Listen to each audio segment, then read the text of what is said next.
আসসালামু আলাইকুম। Launch travel বিথ আপনি স্বাগত। সরাসরি সদরঘাট থেকে বেতুয়া রুটের লঞ্চে জায়গা না থাকার কারণে অনেক যাত্রীরা গোসাইহাট রুট ব্যবহার করতেছে।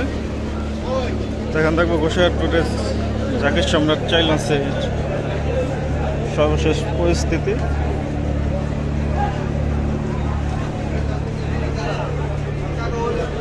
লঞ্চটি ছাড়তে আরও 1.5 ঘন্টা বাকি রয়েছে।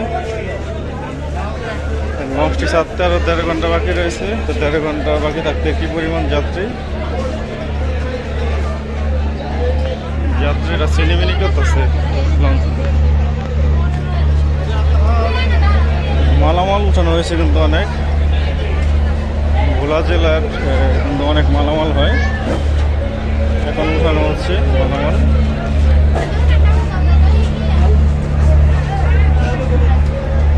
লঞ্চটি ছাড়তে কিন্তু আরও 1.5 ঘন্টা বাকি রয়েছে। 1.5 ঘন্টায় কী পরিমাণ যাত্রী হবে।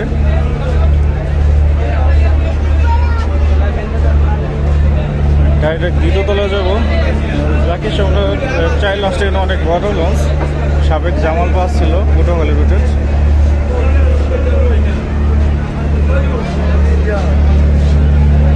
দ্বিতীয়তলা যাব, দ্বিতীয়তলা আরও যাত্রী হবে, কারণ নিচতলায় মানুষ হাঁটাহাঁটি করে, সেই কারণে অনেকে বসতে চায় না সাইডে।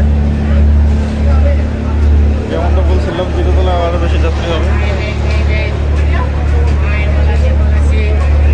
এটা হচ্ছে দ্বিতীয়তলার ডেট।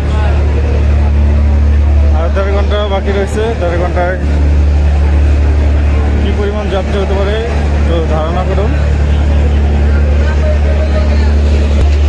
তো ছাদে যাচ্ছি, ছাদে দেখি বৃষ্টি হওয়ার সম্ভাবনা রয়েছে, সেই কারণে ছাদের লোকজন নেই। তো ভিডিওটি এই পর্যন্তই। এতক্ষণ সাথে থাকার জন্য অসংখ্য ধন্যবাদ। পরবর্তীতে অন্য কোনো রুটে ভিডিও নিয়ে হাজির হবো।